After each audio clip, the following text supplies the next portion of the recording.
So I read Clarice Lispector for the first time this year.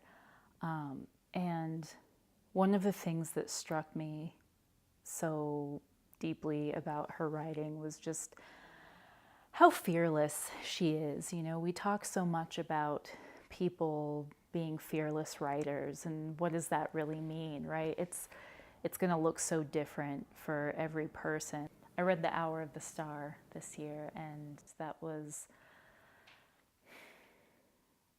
incredible, absolutely incredible. And shortly after that, I had seen an interview with her where, you know, she was smoking a cigarette and looking at this interviewer, and, you know, she was so untouchable, just an untouchable person sitting there. Like, she had more strength and more experience and more courage sitting there doing nothing. And it was quite a sight. But I remember thinking how much she sort of reminded me of like Bukowski in a way, just with this ability to know your own misery. It's not something that she attempts to disguise or get rid of.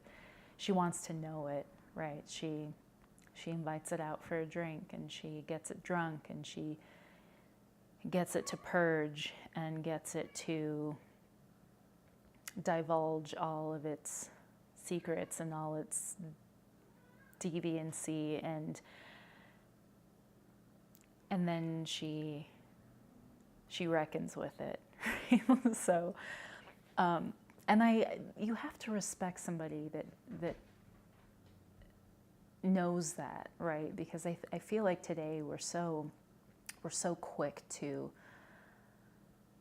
dismiss misery. We don't want it. We don't value it. We can't see a value in it. And for her, she absolutely honed it and turned it into something extraordinary. It's such a gift. It's such a gift to encounter a writer who just is so haunting in a lot of ways, but, you know, sort of exemplifies this understanding we all hope to achieve in ourselves. You get it.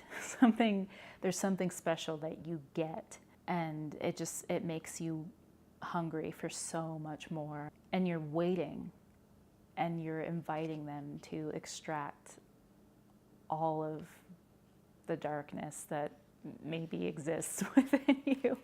I know that that's kind of a very emo thing to say, but